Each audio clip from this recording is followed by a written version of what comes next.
What's up, YouTube? All right, excuse me. Got a little something here. I don't know how popular this is or how many people actually know about this. I was just searching online. Geez, I probably had this thing for 2 years, I think. Um, it's called an alinolet.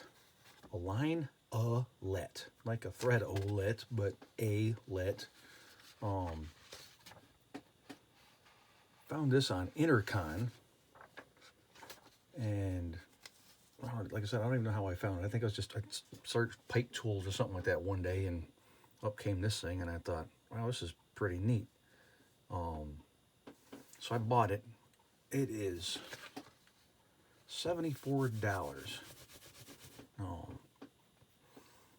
I build a lot of stations, regulator stations, meter stations, all that kind of stuff, and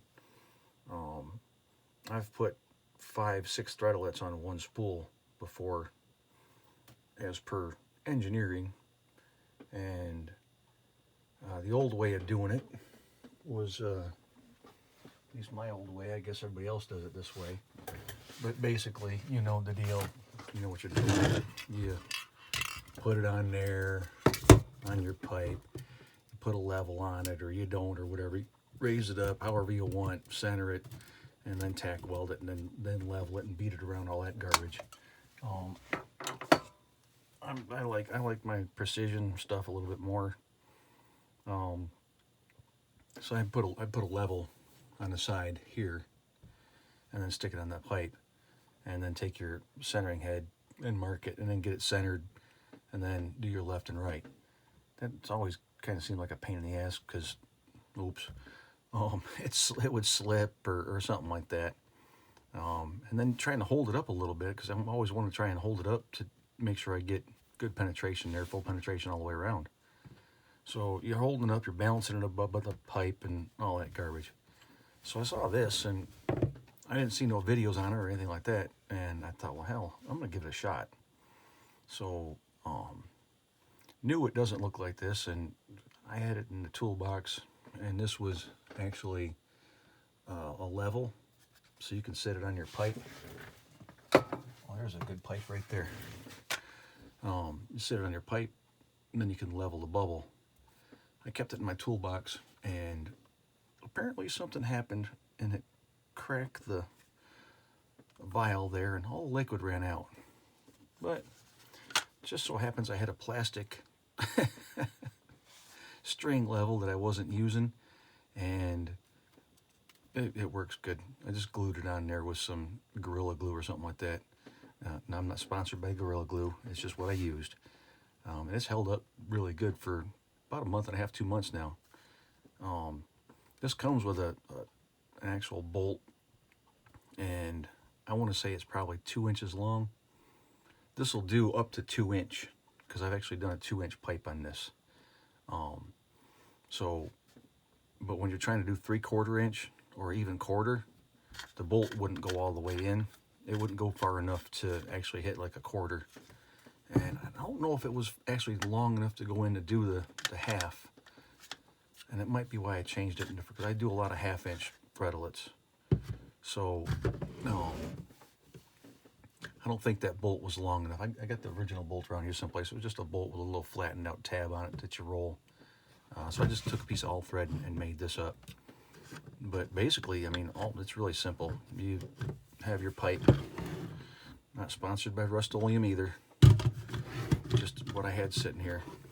But basically, you set it on your pipe, and then you could rotate it around to get your edge, or get it pointed the right direction, and then you can raise it up however much you want for a gap, and tighten it down, and it'll tighten it down. Now you can still rotate it on your pipe there. And once you have your gap set, and you got your mark for your center on your pipe, you can rotate this and level the bubble.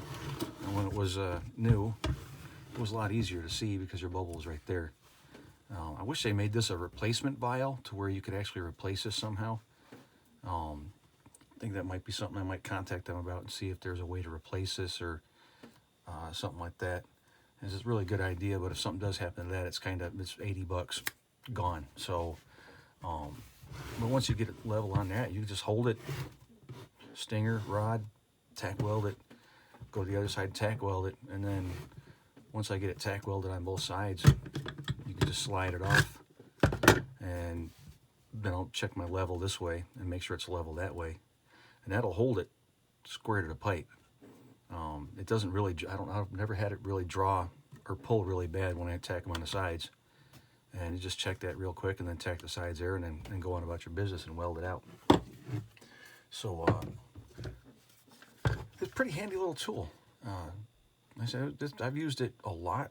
I've probably put on hundreds of threadlets with it. I know some guys are old school, and I was old school, and like I said, how I did it before, you just put it on there and use your level and do it and tack weld it and bang it around and do all that garbage. But this is a lot faster, I think.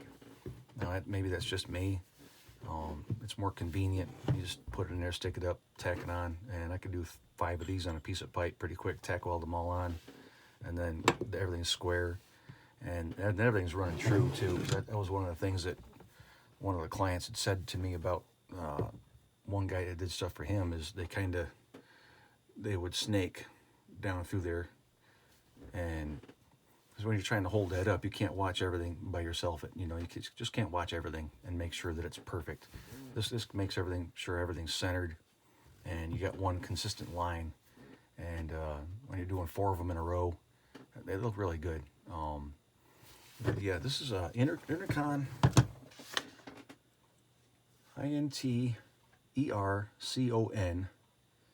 and I will put a link in the description to the linolet.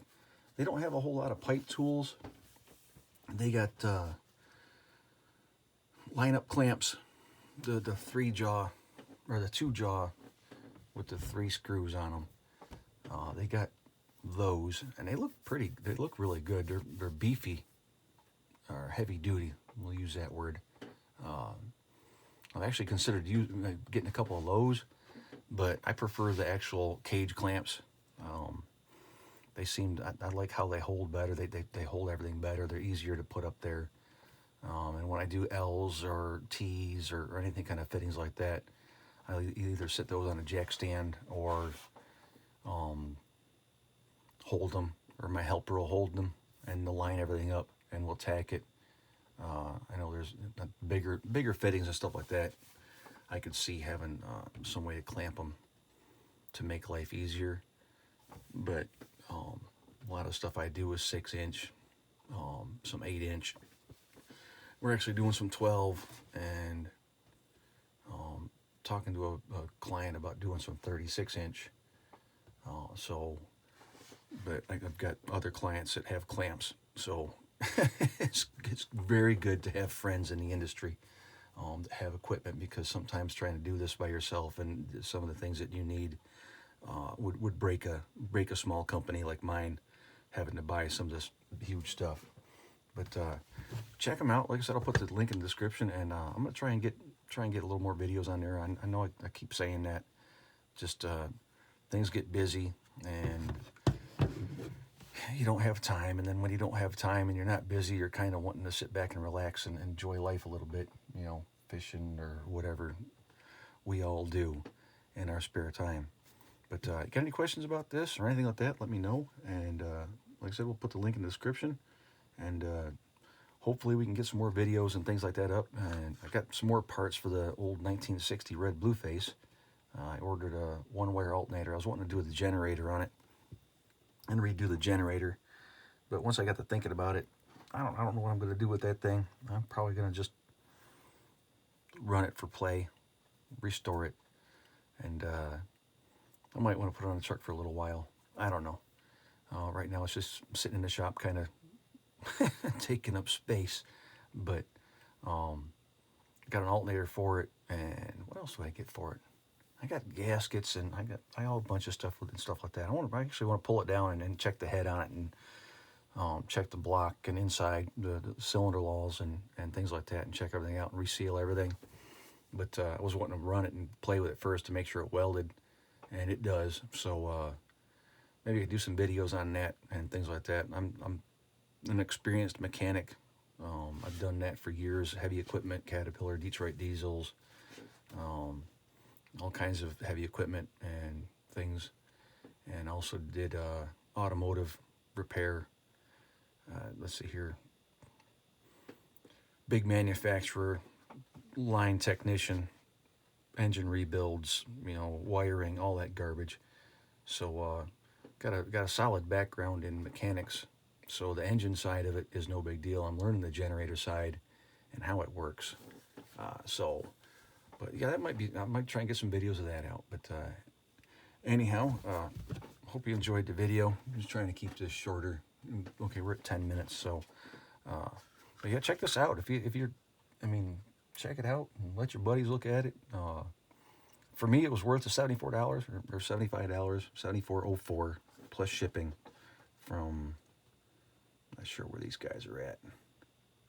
It's someplace USA, and but let me give you a little look here. Let's get this up there at the. That's it right there. And if you prefer to call them, there's a phone number. But there's another sheet of paper. These are my cheat sheets. Intercon is what it was. Established 1978. I think the actual website is Intercon 1978 something. Or if you Google search that, you'll find it. Like I said, I'll put a link in the description. And says it's resistant to 500 degrees. And you can see down here, I've been, well, over here on this side, this is where your fitting actually lines up all the time. So when you've got your pipe on there, look at this lined up. There's stuff I'm still new to this video thing, so you guys gotta bear with me. But we'll put this on there like that. And so you can see it's pretty close. Like I said, I'll tack weld it here, and I'll come to the other side and I'll tack weld it over here, and then I'll come in this way and tack weld it. But you're still shooting flames out like that towards this side. And like I said, it's 2 years old, and I've never done this, scraped it off like this. So, and it's still solid. It hasn't really affected it at all. I think you got a little spot right there where it kind of maybe got the pipe got a little hot, but when you're putting fretless side by side or sometimes near a weld, I try and let it cool down. But even still, it's not too bad. It's held up really good. It was well worth the money I paid for it. But anyhow, I'm going to get out of here, and y'all enjoy the video. Hit like if you like it, and if you don't, leave a comment, or leave a comment if you do like it, whatever. Hope this helps you out, and then check it out. And if you pick one up, let me know what you think about it. Until next time, hopefully we'll get some more videos out here for you, and we'll talk at you later.